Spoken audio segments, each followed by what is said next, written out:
공동경비구역 JSA를 시작으로 복수 3부작 복수는 나의 것, 올드보이, 친절한 금자씨를 통해 한국을 대표하는 명감독 반열에 오른 박찬욱 감독. 박찬욱 감독은 인간의 본성과 죄의식을 주제로 영화를 만들어 나가는데 그러다 보니 극단적으로 과장된 감정과 금기의 위반, 잔인한 폭력의 묘사로 호불호가 확실히 갈리는 감독이기도 하죠. 특히 복수는 나의 것에서는 점점 나락으로 빠져드는 주인공의 묘사를 소름 끼치도록 묘사해내며 일반 관객들은 관람을 거부할 정도였지만 신기하게도 평단에서는 극찬을 받은 영화이기도 했습니다. 그러면서도 지난 2022년 개봉한 헤어질 결심에서는 거북한 장면 없이도 사람과 사람 사이의 위태로운 감정을 완벽하게 묘사해내며 정말 못하는 것이 없는 감독이라는 것을 증명해냈죠. 그리고 이번에는 스토커, 리틀 드러머 걸에 이어 다시 한번 외국인들을 대상으로 드라마를 제작할 것이라고 하는데요. 그래서 오늘은 내년 초 공개 예정에 있는 드라마 동조자의 모든 것을 총정리해보려고 합니다. 그럼 무비트립 지금 바로 출발하겠습니다. HBO Max를 통해 2024년 공개될 예정에 있는 드라마 동조자는 2016년 퓰리처상을 비롯해 아시아, 태평양, 미국 문학상 등을 받은 동명의 소설을 원작으로 하고 있는데요. 해당 소설은 베트남 전쟁 직후 베트남과 미국 사회의 이면을 이중간첩의 주인공의 눈으로 들여다본 소설로 남북 간의 분열을 겪어본 적이 있던 우리 한국과 어찌 보면 상당히 유사한 면이 있어 보이는 소설이었죠. 실제 박찬욱 감독 역시 이러한 이유 때문에 이번 작품을 드라마로 제작하게 되었다고 하는데요. 박찬욱 감독에게는 친하게 지내는 캐나다 프로듀서가 있었는데 갑자기 할 이야기가 있다며 그날로 바로 서울로 들어왔다고 합니다. 그래서 만나러 갔는데 다짜고짜 박찬욱에게 소개해주고 싶은 소설이 있다며 동조자를 내밀었다고 하죠. 그리곤 당신이 이 작품을 영상화하면 딱일 것 같다는 생각에 바로 달려왔다고 하는데요. 박찬욱 감독은 영화를 제작할 때 딱 두 가지 조건만을 본다고 합니다. 먼저 첫 번째는 내가 좋다, 하고 싶다는 생각이 들어야 하고 두 번째는 내가 영상으로 잘 살릴 수 있겠다라는 느낌이 들어야 한다고 하죠. 그리고 이 작품 역시 굉장히 좋고 또 영상으로 잘 살릴 수 있다는 생각이 들어 제작을 결심하게 되었다고 합니다. 동조자가 어린 시절부터 좋아했던 스파이 스릴러 장르인데다 한국이 과거 베트남 전쟁에 참전한 역사가 있었고 베트남과 똑같이 남북으로 갈려 전쟁을 하며 이념 갈등을 겪은 적이 있었기 때문에 남 이야기 같지 않아서 꼭 참여하고 싶었다고 하죠. 그리고 여기서 무엇보다도 놀라운 것은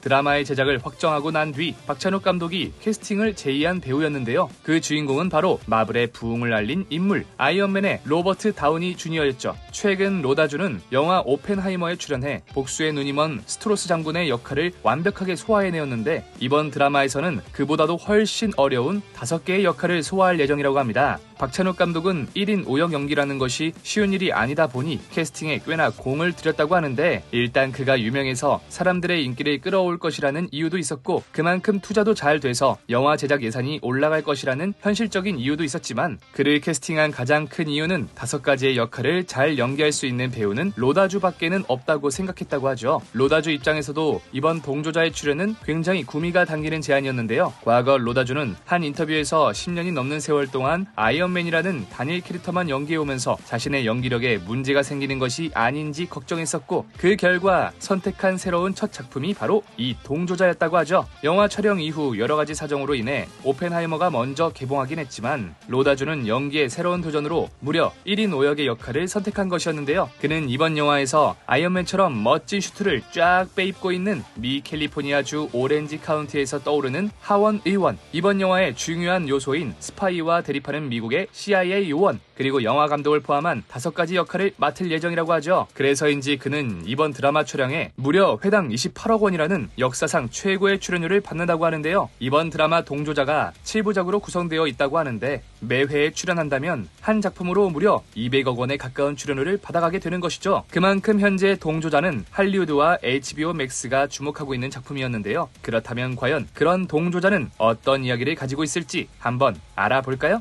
어디선가 조사를 받고 있는 듯한 주인공 캡틴, 다짜고짜 사람을 죽였냐는 질문을 받는데요. 그와 함께 무장한 상태로 풀숲을 지나가는 장면이 보이고 미국 측으로 보이는 사람이 같은 편이었는데 왜 공격했냐고 물어보는 듯하죠. 캡틴은 북베트남이랑 같은 편이었는지 남베트남이랑 같은 편이었는지 묻지만 물어보는 사람은 북베트남과 남베트남이 다른 건지도 모르는 듯하네요. 이후 여러가지 역할을 맡은 로다주의 모습이 보이는데 그와 함께 이번 드라마에 캐스팅된 반가운 얼굴 산드라 오가 보이고 계속해서 스파이 활동을 하고 있는 캡틴의 모습이 보입니다. 그리고 미국과 베트남 속에서 어떤 곳을 선택해야 할지 고민하는 캡틴의 모습으로 예고편을 끝이 나게 됩니다. 비에타인 응우옌 작가의 동조자를 원작으로 하고 있는 이번 드라마는 베트남 전쟁의 역사를 잘 모르는 한국인이 보기에는 살짝 어려운 내용인데요. 이에 대해 한 인터뷰에 참여한 원작의 작가는 베트남 전쟁의 역사를 제대로 알지 못하는 미국과 제3세계의 서방 세력들이 베트남 전쟁을 자신이 편한 대로 해석하게 되면서 이에 고통받았던 베트남 사람들의 이야기를 그릴 것이라고 설명했죠. 실제 해당 소설의 작가인 비에타인 응위에는 1975년 베트남 4.20이 함락된 후 미국으로 이주한 일명 보트 피플로 난민으로 미국에 뿌리를 내리면서 마치 스파이가 된 것처럼 느껴졌다고 하죠. 미국과 전투를 벌였던 베트남인이 난민이 되어 미국에 산다는 것은 쉬운 일이 아니었고 두 얼굴, 두 마음을 가진 사람처럼 성장할 수밖에 없었다고 합니다. 그리고 그의 어린 시절을 이번 소설과 드라마에 녹여냈다고 하는데요. 실제 작중에서 주인공인 캡틴은 다시 한번 베트남을 재건시키려는 베트남 쪽과 그런 베트남을 막기 위해 미국의 이중 스파이로 활동하면서 스토리 내내 어느 쪽을 선택할지 고민을 한다고 하죠. 그리고 이는 마치 불과 수십 년 전 한반도가 반으로 쪼개져 있던 한국의 상황과 매우 비슷해 보이는데요. 이 당시 한국 역시 전쟁을 겪으며 한 나라가 두 쪽으로 분단되었고 각 세력은 상대 세력을 전복시키기 위해 수단과 방법을 가리지 않으며 그 사이에서 수많은 사람들이 많은 피해를 보았죠. 그리고 바로 이 점이 박찬욱 감독이 이번 동조자에 빠져들었던 이유라고 하는데요. 비록 한국이 베트남 전쟁에 대해서는 잘 모를 수 있지만 한국과 비슷한 상황이었던 베트남의 역사를 다루는 만큼 한국인으로서 이번 작품이 꽤나 기대가 되죠. 그런 동조자는 현재 모든 촬영을 마치고 편집 과정 중에 있다고 하는데 내년 2024년 초 HBO Max를 통해 공개될 예정이라고 합니다. 안타깝게도 한국에서는 HBO Max가 서비스를 하지 않아 공개되고 나서 바로 보지는 못하겠지만 다른 OTT와 계약을 맺어 한국에서도 공개될 가능성이 꽤나 높은데 어서 하루빨리 동조자를 만나볼 수 있었으면 좋겠네요. 한국 최고의 감독 중 한 명인 박찬욱 감독이 이번에는 할리우드에서 동조자라는 작품의 감독을 맡았는데요. 박찬욱 감독 피셜. 이번 작품은 복수가 주가 되는 영화는 아니지만 굳이 영화를 표현해보자면 복수를 하고 싶지만 못하는 사람의 이야기가 될 것이라고 합니다. 하지만 그보다도 중요한 것은 이번 작품의 주인공인 캡틴으로 북쪽과 남쪽, 공산주의와 반공주의, 미국과 베트남 등 다양한 곳에서 계속해서 갈대하는 사람으로 이 사람의 마음에서 이번 작품을 관람하면 재미가 있을 것이라고 하죠. 헤어질 결심을 통해 색다른 매력을 보여준 박찬욱 감독이 이번 동조자에서는 어떤 스파이 스릴러를 보여줄지 기대하며 영상 마치도록 하겠습니다. 그럼 저는 다음에 더욱 유익하고 재미있는 영상으로 찾아오도록 하겠습니다. 지금까지 무비 트립이었습니다. 감사합니다.